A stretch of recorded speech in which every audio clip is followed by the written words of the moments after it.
यदि भारत या बंगाल में एक प्रसिद्ध फिल्म निर्माता है तो उनमें से कोई भी सबसे अच्छा है, तो यह निश्चित रूप से सत्यजीत रे के अलावा कोई नहीं है।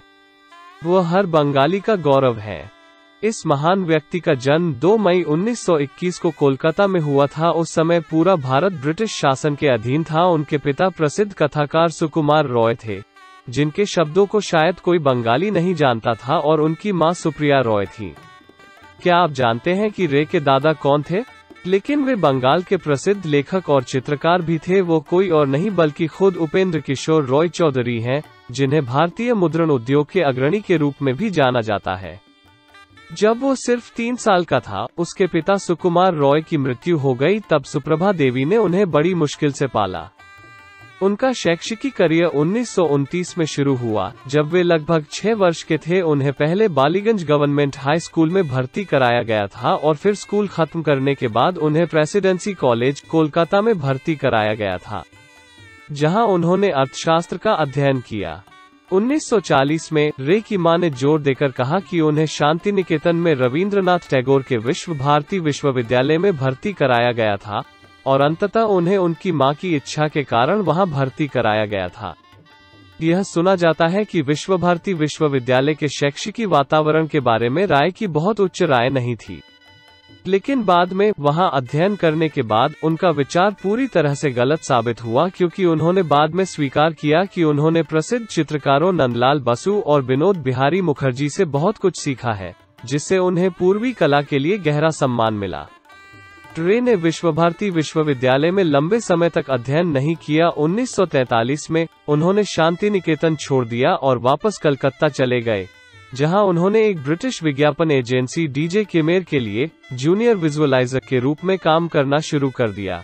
केवल वर्ष 1947 समाप्त हो गया। भारतवर्ष आखिरकार एक स्वतंत्र देश बन गया, लेकिन तब तक रे विज्ञापन की दुनिया में एक बड़ा नाम बन चुके थे, और उसी साल उन्होंने कलकत्ता फिल्म सोसाइटी की स्थापना की। फिर 1949 में फ्रांसीसी फिल्म निर्माता जीन रेनो अपनी फिल्म द रिवर बनाने के लिए कलकत्ता आए। तब उन्होंने रे को अपनी फिल्म के लिए एक उपयुक्त जगह खोजने के लिए एक सहायक के रूप में पाया। कई लोगों का मानना कि यथार्थवादी फिल्में बनाने में जॉन रेनो ने रे के जीवन में महत्वपूर्ण भूमिका निभाई थी। उनसे उन्होंने फिल्में बनाने की उचित तकनीक सीखी। उसी वर्ष 1949 में रे ने अपनी दूर की बहन और लंबे समय तक प्रेमिका विजया दास से शादी की। विजया देवी एकमात्र ऐसी महिला थी जिन्हें सत्यजीत रे अपना सबसे अच्छा दोस्त मानते थे और उनकी फिल्मों के सबसे बड़े आलोचक थे। फिर सत्यजीत रे ने आखिरकार एक दिन एक फिल्म बनाने का फैसला किया। अंग्रेजी में इतालवी नई रियलिस्ट फिल्म लॉडी डी बिचिलेट साइकिल चोर ने उन्हें पाथेर पांचाली बनाने के लिए प्रेरित किया। उस समय लगभग 10,000 रुपए के लिए उन्होंने एक फिल्म बनाने के लिए पाथेर पांचाली कहानी के अधिकार खरीदे थे, जो कि बंबुति भूषण बंद्योपाध्याय की विधवा राम बंद्योपाध्याय से थी, और फिर उन्होंने फिल्में बनाना शुरू कर दिया। यह फिल्म अंततः 26 अगस्त 1955 को कोलकाता के सभी सिनेमाघरों में प्रदर्शित हुई। अपनी रिलीज के तुरंत बाद फिल्म को दर्शकों और आलोचकों से समान रूप से समीक्षा मिली। फिल्म लंबे समय से भारत के विभिन्न हिस्सों और भारत के बाहर प्रदर्शित की गई है। सत्यजीत की अगली फिल्म अपराजित की सफलता ने उन्हें अंतर्राष्ट्रीय क्षेत्र में अधिक जाना जाता है।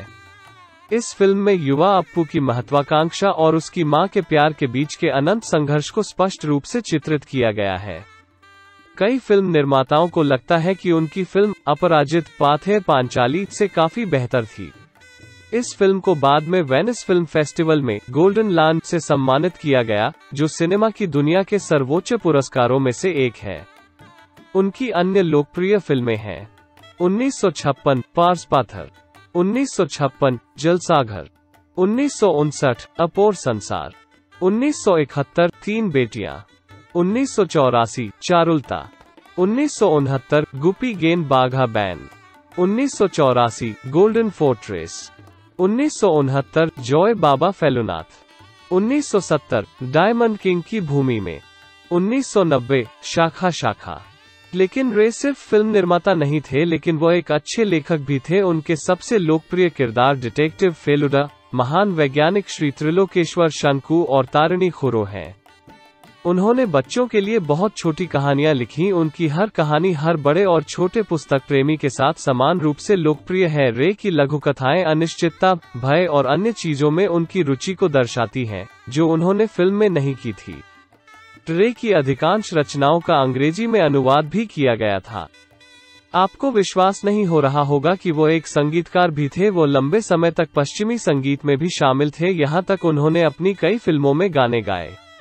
सत्यजीत राय की उपलब्धियां: 1956 पद्मश्री पुरस्कार, 1959 संगीत नाटक अकादमी पुरस्कार, 1975 पद्म भूषण पुरस्कार, 1981 युगोस्लाविया पुरस्कार के स्टार, 1986 पद्म विभूषण पुरस्कार, विश्वभारती विश्वविद्यालय द्वारा देसी देशोत्तम पुरस्कार, 1986 ऑक्सफोर्ड यूनिवर्सिटी से doctor of letters award, 1971 Banaras Hindu विश्वविद्यालय से डॉक्टरेट की उपाधि प्राप्त की, 1982 golden lion award, Vidyasagar memorial award, 1984 Dada Saheb Phalke पुरस्कार, 1986 Dada Bhai Naoroji memorial award, 1986 legion of honour award के commander, 1991 Oscar award Pather Panchali के लिए, 1992 अकीरा कुरोसावा पुरस्कार, भारत रत्न पुरस्कार। और पढ़ें विभूतिभूषण बैनर्जी की जीवनी। अंत में 23 अप्रैल 1992 को लगभग 70 वर्ष की आयु में इस महान बंगाली और भारतीय फिल्म निर्माता का निधन हो गया। वो भारत के प्रतिभाशाली ज्योतिषियों में से एक थे, जिनके हाथों भारतीय सिनेमा को उस समय विश्व न्यायालय में एक विशिष्ट दर्जा प्राप्त हुआ था। हम उनके योगदान को कभी नहीं भूलेंगे।